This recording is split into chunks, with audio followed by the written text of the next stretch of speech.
Okay, so I was sitting here trying to figure out why conversations sometimes feel like they slip away from you. And I keep coming back to this one thing. It sounds kind of harsh, I know, but just sit with it for a second. The moment you start explaining yourself, you've sort of already lost. I don't know, maybe that's too strong. But honestly, think about it. We live in a world that tells us communication is key, right? That if we just find the right words, people will finally understand us. But I guess that's a trap. The instinct to justify your actions, to lay out your reasoning piece by piece, it doesn't make you look clear. It makes you look guilty. Think about the last time someone questioned you. Maybe your boss asked why a report wasn't finished, or a partner asked where you were last night. What did you do? You probably felt that tightness in your chest, that panic rising up. And immediately, you started talking. You started listing reasons, excuses, context. You thought you were being helpful. You thought you were clearing the air. But in that moment, you didn't clear anything. You handed over your power. You signaled that their opinion of you matters more than your own reality. It's uncomfortable to admit, but most of us walk around desperate to be understood by people who haven't earned the right to understand us. We treat every question like an interrogation we have to pass. And the second you accept that frame, the second you feel the need to defend your position, you've stepped into the defendant's box. You are no longer the person acting. You are the person being judged. And once you're there, it doesn't matter how good your logic is. You're already below them.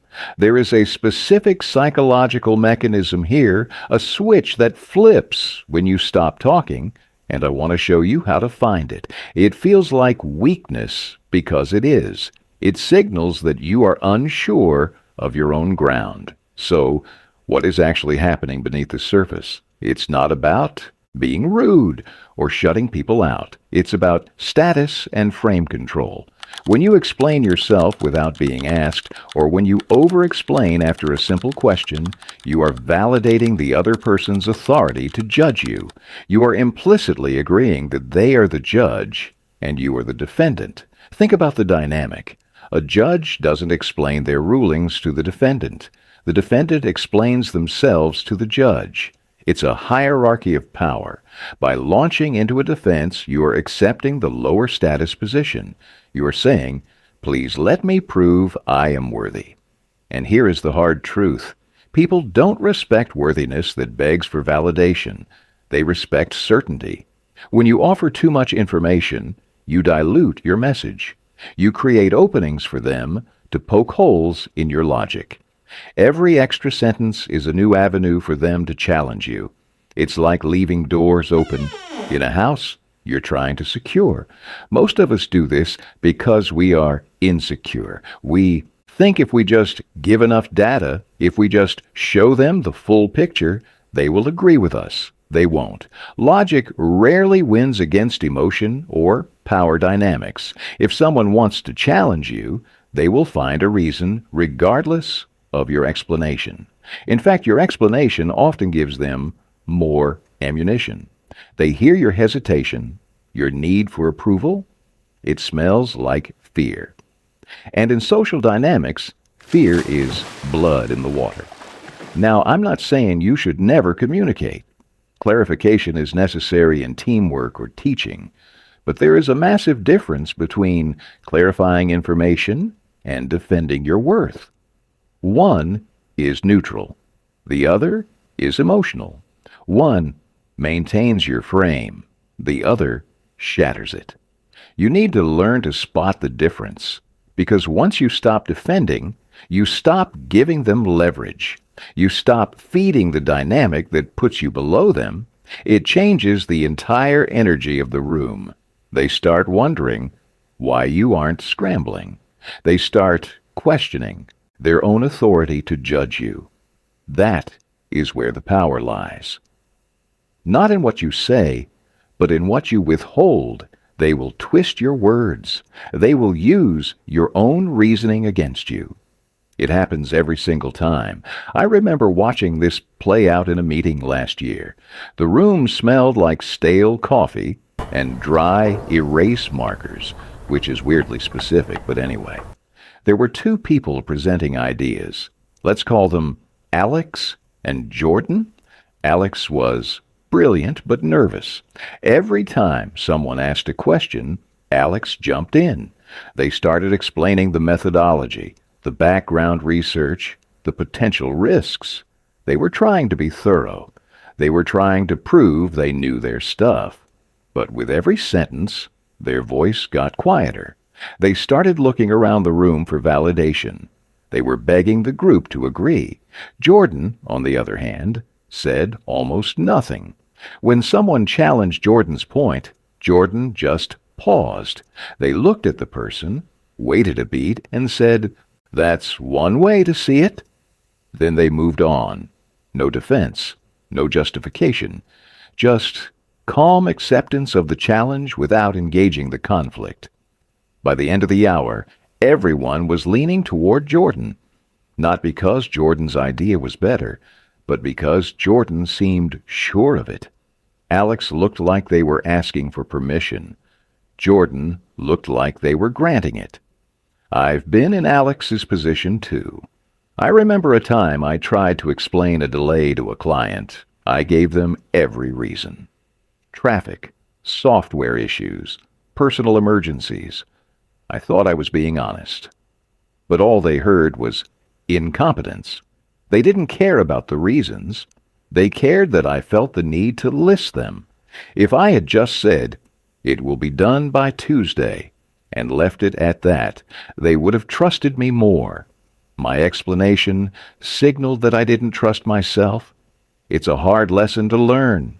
You feel like you're being opaque. You feel like you're hiding something. But really, you're just stopping the leak of your own confidence. Watching Alex struggle was painful because I knew exactly what they were doing. They were trying to think their way into respect. But respect isn't thought out. It's felt.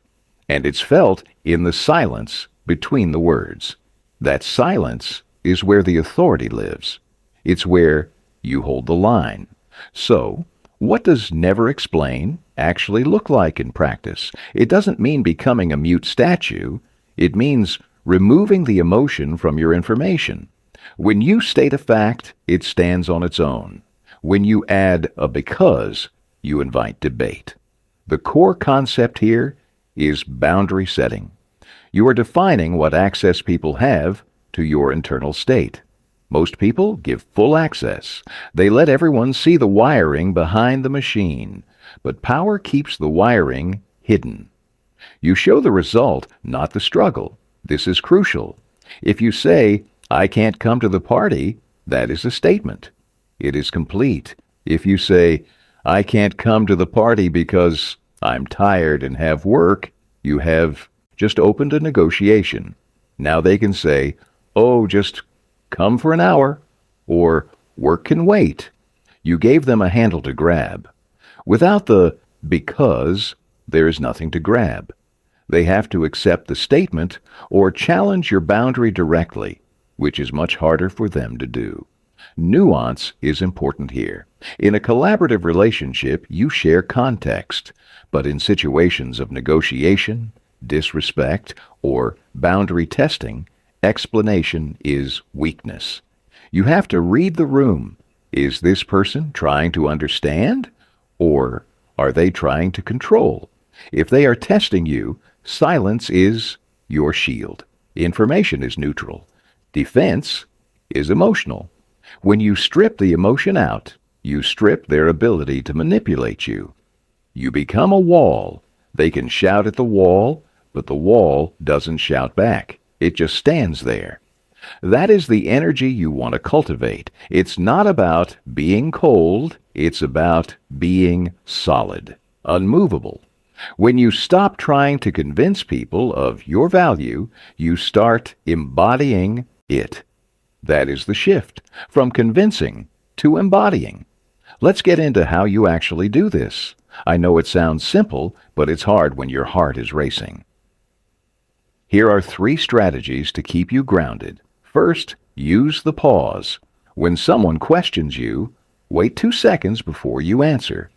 Just 2. It breaks the impulse to defend. It signals that you are thinking, not reacting.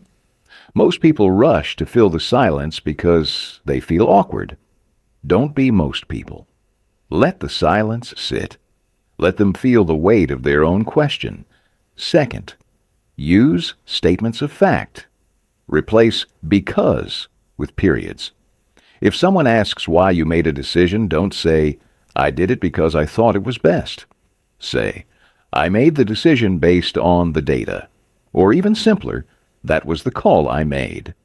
End the sentence. Don't trail off.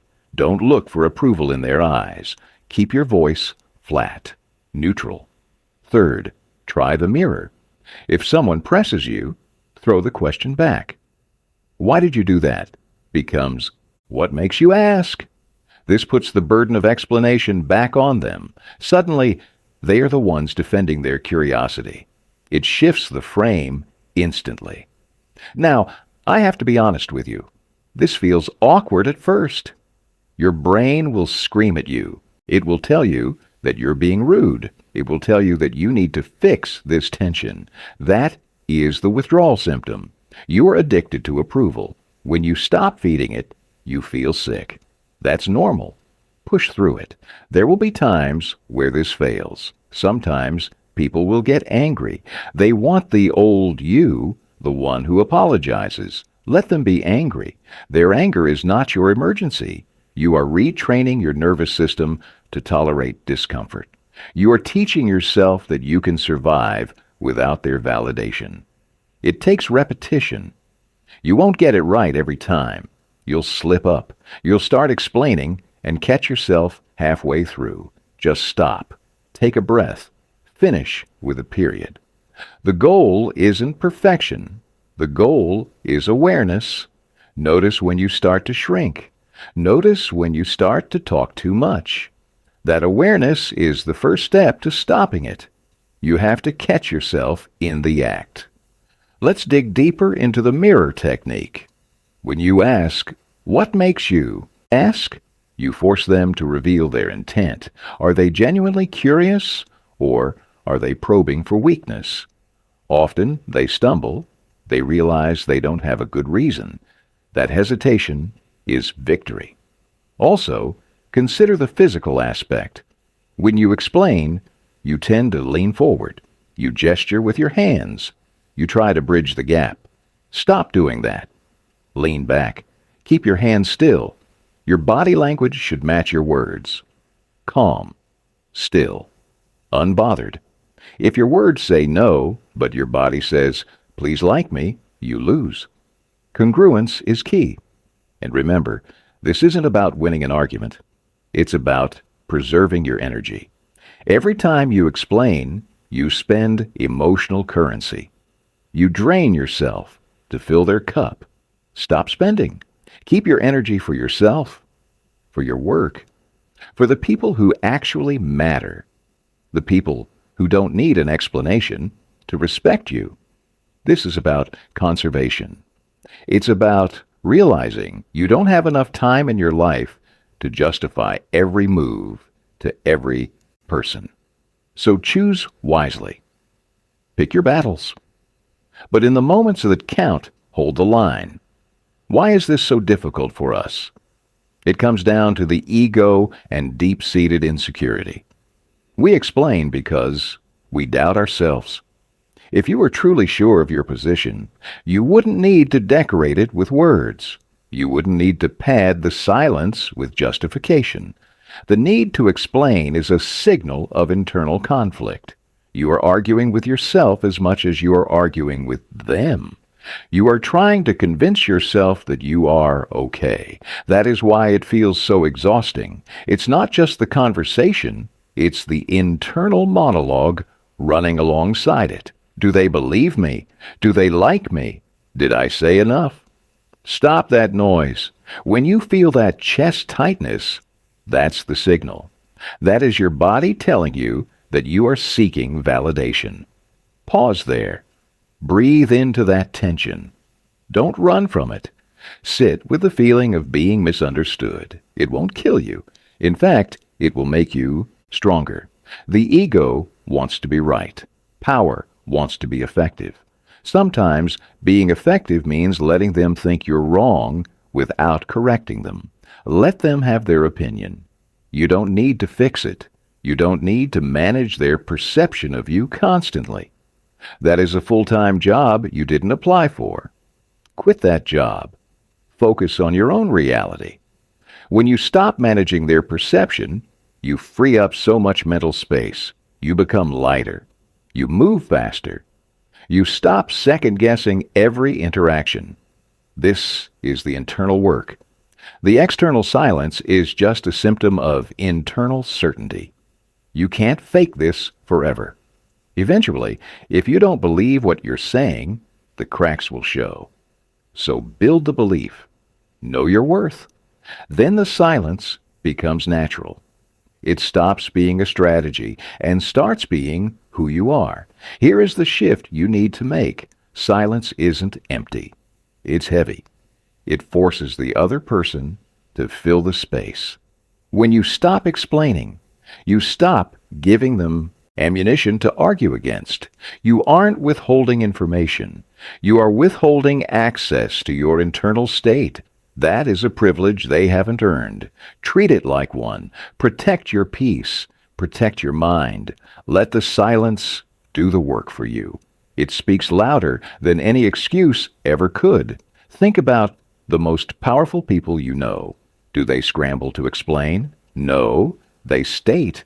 They declare. They move. The world adjusts to them. They don't adjust to the world. You can be that person.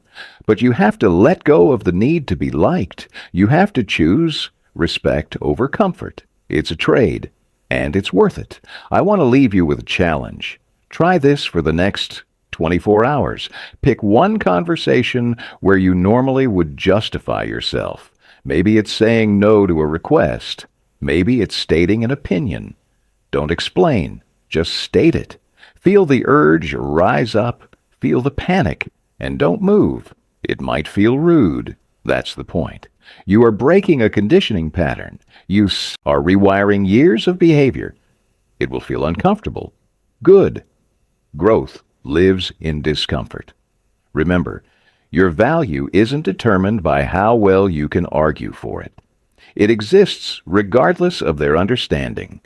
You don't need their permission to be who you are. Stop asking for it. Stand in your own space.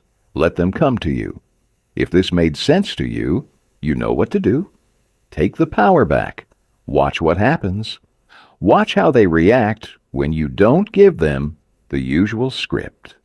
You'll see the dynamic shift in real time. You'll feel the strength return to your spine. Keep going. Anyway, my coffee went cold while I was typing this, so I'm going to go fix that. But yeah, just think about it.